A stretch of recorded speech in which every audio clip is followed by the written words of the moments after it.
High friends, welcome to learn in Bengali. SSC MTS exam 2017-র expected cut অফের ব্যাপারে আমরা আলোচনা করব, সেটাও অ্যান্সার কি বেরিয়ে যাওয়ার পর। আমরা জানি অ্যান্সার কি বেরিয়েছে দুদিন আগে, এবং বিভিন্ন ভিডিওতে বিভিন্ন স্টুডেন্টদের কমেন্ট থেকে এটি বেস করে তৈরি করা হয়েছে, এবং আপনাদেরকে এই ভিডিওটিতে মেনলি ইস্টার্ন রিজিয়ন এবং অল ওভার কাট অফের ব্যাপারে আলোচনা করব। কাট অফের ব্যাপারে জানতে গেলে আপনাকে প্রথমেই জানতে হবে আপনি আপনার স্টেট ছাড়া অন্য কোনো স্টেটে এলিজেবল কিনা। প্রিভিয়াস ইয়ার অর্থাৎ এমটিএস 2014-তে আপনি আপনার স্টেটেই এলিজিবল ছিলেন এবং আপনি অন্য স্টেটের জন্য অ্যাপ্লিকেশন দিয়ে ফর্ম জমা করতে হতো, কিন্তু 2017-তে ফর্ম ফিল আপের সময়ই বিভিন্ন স্টেটের জন্য আপনি ফিল আপ করতে পারতেন, এই সুবিধাটি ছিল। এইবার রেজাল্ট বেরোলেই দেখতে পাওয়া যাবে যে স্টাফ সিলেকশন কমিশন এই কাট অফ কিসের ভিত্তিতে বের করেছে, স্টেট ওয়াইজ না অল ওভার। বিভিন্ন স্টুডেন্টদের কমেন্ট এবং আইডিয়া থেকে আমি কিছু কাট অফ এখানে নির্ণয় করেছি। সেটা জেনারেলের ক্ষেত্রে অল ওভার কাট অফ হতে পারে 110 থেকে 120, ওবিসির ক্ষেত্রে তা হতে পারে 100 থেকে 110, এসসির ক্ষেত্রে হতে পারে 93 থেকে 105, এসটির ক্ষেত্রে তা হতে পারে 80 থেকে 100। এছাড়াও এক্স সার্ভিসম্যানের ক্ষেত্রে হতে পারে 75 থেকে 87। এই এক্সপেক্টেড কাট অফ বিভিন্ন স্টুডেন্টদের কমেন্ট থেকে বেস করে তৈরি করা হয়েছে।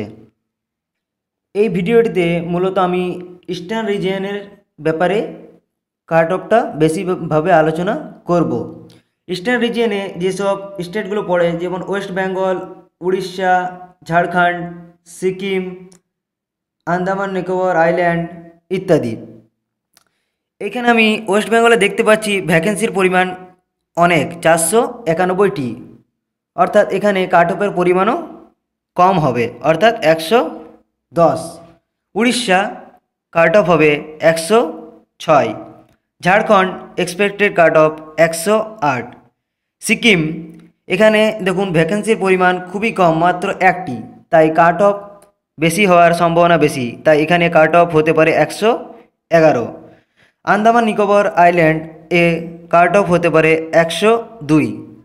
এটা হলো জেনারেলের কাট অফ, এবং এখান থেকে আপনি কিছু নম্বর মাইনাস করে সেখান থেকে এসসি, এসটি, ওবিসি ইত্যাদির কাট অফগুলো নির্ণয় করতে পারবেন, কারণ আপনি যে স্টেটে বসবাস করেন সেখানে এসসি, এসটি, ওবিসি সংখ্যাও আপনার জানা থাকবে, ফলে আপনার এটি নির্ণয় করতে সুবিধা হবে।